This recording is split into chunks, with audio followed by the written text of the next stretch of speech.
ഈ ശോമിശിഹായ്ക്ക് സ്തുതിയായിരിക്കട്ടെ. ഞാൻ മാണിപ്പറമ്പിലച്ചൻ. ആ വൈദികൻ്റെ മുറിയിലേക്ക് വേറെ ചില വൈദികർ അതിക്രമിച്ച് കടന്നു. 1577 ഡിസംബർ 2-ാം തീയതിയായിരുന്നു അത്. അവർ ആ വൈദികനെ തട്ടിക്കൊണ്ടുപോയി ഒരു മുറിയിൽ അടച്ചു. പിന്നെ കോടതിയിൽ ഹാജരാക്കി. ധിക്കാരമാണ് ചാർത്തപ്പെട്ട കുറ്റം. പക്ഷേ ഈ കാലം കാത്തുവെച്ച കാവ്യനീതി എന്നൊക്കെ പറയുന്നത് പോലെ തട്ടിക്കൊണ്ടുപോയവരും അദ്ദേഹത്തെ വിശുദ്ധനായി ബഹുമാനിക്കുന്നു. അതാണ് ചരിത്രത്തിൽ രേഖപ്പെടുത്തിയിരിക്കുന്നത്.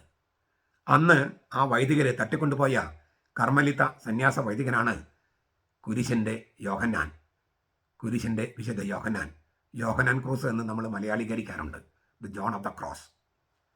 കർമ്മലിത്ത സന്യാസ സമൂഹത്തിലെ നവീകരണം സംബന്ധിച്ച തർക്കങ്ങളാണ് ഇത്തരം സംഭവങ്ങളിലേക്ക് നയിച്ചത്, തട്ടിക്കൊണ്ടുപോക്കുമൊക്കെ.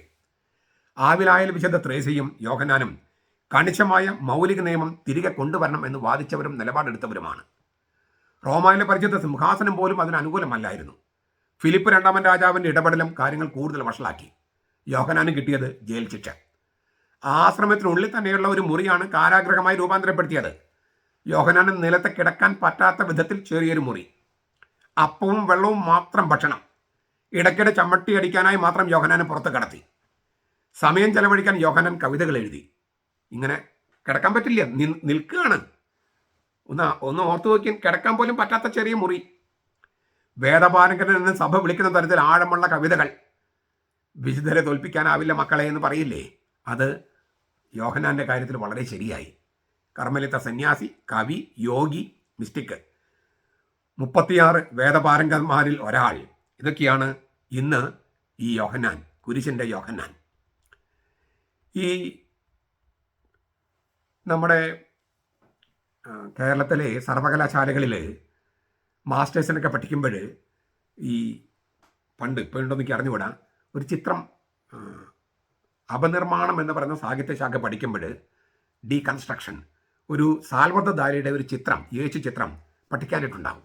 പണ്ടൊക്കെ ഉണ്ടായിരുന്നു.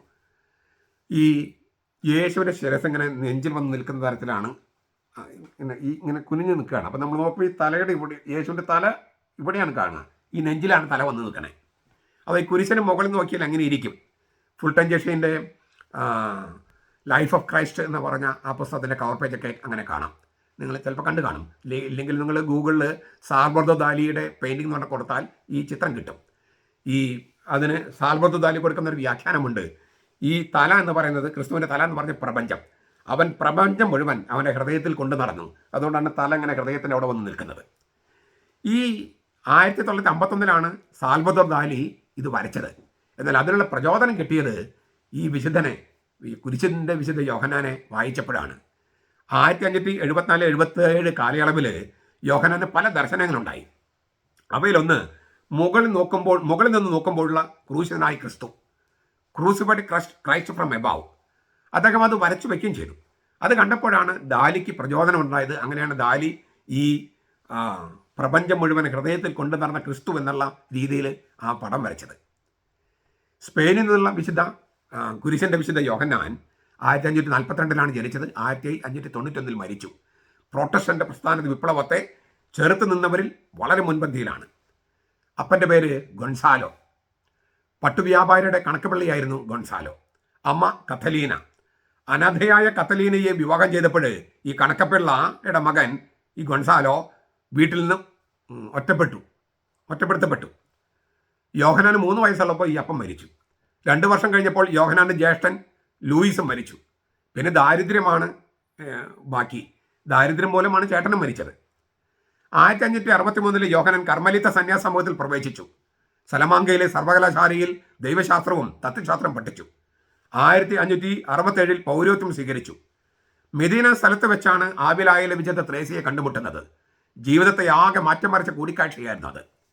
കർമ്മലിത്ത സഭയുടെ നവീകരണത്തിനായി ത്രേസ്യ പദ്ധതികൾ ആവിഷ്കരിക്കുന്ന സമയമായിരുന്നു അത്.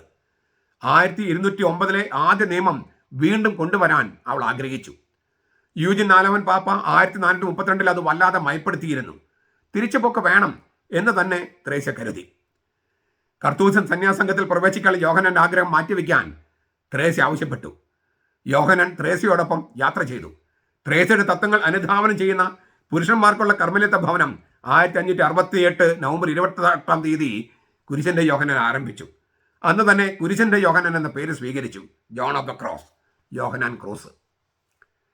ഇപ്പോൾ നമുക്കിത് വളരെ പ്രധാനപ്പെട്ട പല കാര്യങ്ങളും പഠിക്കാനുള്ളൊരു സമയം കൂടിയാണിത്. അനുകരിക്കാനും തട്ടിക്കൊണ്ടു പോകുക, മുറിയിലടയ്ക്കുക, ജയിലിലടയ്ക്കുക, ഇതൊക്കെ സംഭവിക്കുന്നു. ഇപ്പം നമ്മുടെ നാട്ടിൽ ഈ സഭയുടെ കുർബാന അർപ്പിക്കുന്നതിൻ്റെ പേരിൽ അല്ലെങ്കിൽ സഭയുടെ കാര്യങ്ങൾ അർപ്പിക്കുന്നതിൻ്റെ പേരിൽ മഞ്ഞപ്രയിൽ വികാരിച്ചിനെ എന്തെല്ലാം സംഗതികളാണ് ചെയ്യണേ. അപ്പം വിശുദ്ധരാകാൻ യോഹന്നാൻ ക്രോസിനെ പോലെ അവസരം കിട്ടിയിരിക്കുകയാണ് എറണാകുളം അങ്കമാലി അതിരൂപതയിലെ സഭ അനുസരിക്കുന്ന വൈദികർക്ക്. വിമത വൈദികർ വന്ന് തട്ടിക്കൊണ്ടു പോകുക, ഡയറി കൊണ്ടുവച്ച് പോകുക, എന്തെല്ലാം വിക്രിയകളാണ് ചെയ്യുന്നത്. അവിടെയൊക്കെ ഉറച്ചു നിൽക്കാൻ, സഭയോട് ചേർന്ന് നിൽക്കാൻ, കർത്താവിന് ചേർന്ന് നിൽക്കാൻ മഞ്ഞപ്രയിൽ വികാരിച്ചനും അതുപോലെയുള്ള വൈദികർക്കൊക്കെ സാധിക്കട്ടെ. അതുപോലെ തന്നെ ഈ ആവിലാൽ ത്രേസ്യയും അതുപോലെ യോഹന്നാൻ ക്രോസും ചെയ്തെന്താണ്? കർശനമായ നിയമങ്ങൾ നടപ്പാക്കുക. അതായത് മയപ്പെടുത്തിയുള്ള ജീവിതം അത് കൊള്ളില്ല. ഞാൻ പലപ്പോഴും പറയാറുണ്ട്, 12 കൊല്ലം 15 കൊല്ലം 14 കൊല്ലൊക്കെയാണ് ഈ വൈദികർക്ക് വേണ്ടിയുള്ള ട്രെയിനിങ്. ഞാൻ അതിനോട് അത്രയാണ് യോജിക്കുന്ന ആളല്ല. ഒരു പോലീസ് ട്രെയിനിങ്, പട്ടാള ട്രെയിനിങ് എത്ര നാളെടുക്കും? ഒരു 6 മാസം കൊണ്ട് ഒരാൾക്ക് പോലീസിൻ്റെ മനസ്സ് വന്നു, പട്ടാളക്കാരുടെ മനസ്സ് വന്നു. അത് അത്ര കർശനമായ ചിട്ടകളാണ്, കർശനമായ ചിട്ടകൾ. വൈദികനാകണമെന്ന് ശരിക്കും ആഗ്രഹമുള്ളവർക്ക് വേണ്ടത് കർശനമായ ചിട്ടകളാണ്. നമുക്ക് വിശുദ്ധ പാരമ്പര്യങ്ങൾ അത് കർശനമായിട്ട് വേണം. അതിന് പാരമ്പര്യവാദികൾ എന്ന് പറഞ്ഞ് മുദ്ര കുത്തിയിട്ടൊന്നും കാര്യമില്ല.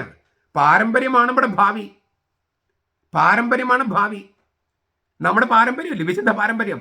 2000 വർഷങ്ങൾക്ക് മുമ്പ് ദൈവം മനുഷ്യനായി ഈ ഭൂമിയിൽ വന്നു, അവൻ മരിച്ചു, അവൻ ഉത്ഥാനം ചെയ്തു. ആ ഭൂതകാലത്തെ പാരമ്പര്യമാണ് നമ്മുടെ ഭാവിയും. അതുകൊണ്ട് പാരമ്പര്യവാദികളെന്നും യാഥാസ്ഥിതികളെന്നും കുറ്റപ്പെടുത്തിയാൽ, അതെ ഞങ്ങൾ അങ്ങനെയാണ്, മൗലികമായിട്ടുള്ള പാരമ്പര്യങ്ങൾ മുറുകെ പിടിക്കുന്നവരാണ്, കർക്കശമായ കണിശമായ രീതികൾ വേണം എന്ന് ആവിലാൽ ത്രേസ്യയും കുരിശിന്റെ യോഹന്നാനൊക്കെ പറഞ്ഞത് വൈദികർക്ക് മാത്രമല്ല, കന്യാസ്ത്രീകൾക്കും ബാധകമാണ്. അത് കർമ്മലിത്തക്കാർക്ക് മാത്രമല്ല, എല്ലാവർക്കും, എല്ലാ കന്യാസ്ത്രീകൾക്കും. ഈ ലോകം പോകുന്നത് പോലെ പോകാൻ വേണ്ടിയാണെങ്കിൽ സന്യാസം വേണ്ടല്ലോ. അതുകൊണ്ട് ഈ ലോകത്തിൽ ഇപ്പം അങ്ങനെയൊക്കെ നടക്കുള്ളൂ എന്ന് പറഞ്ഞാൽ അല്ല. നമ്മുടെ മൾട്ടിനാഷണൽ കോർപ്പറേഷൻസ് നോക്കുക, നമ്മുടെ സ്കൂളുകൾ നോക്കുക, അവിടേക്ക് എത്ര ചിട്ടയാണ്. കന്യാസ്ത്രീമാരെ അച്ഛന്മാരെ നടത്തുന്ന സ്കൂളിൽ പോലും കന്യാസ്ത്രീമഠത്തിനുള്ളതിനേക്കാൾ കൂടുതൽ ചിട്ടയുണ്ട്, ഇല്ലേ?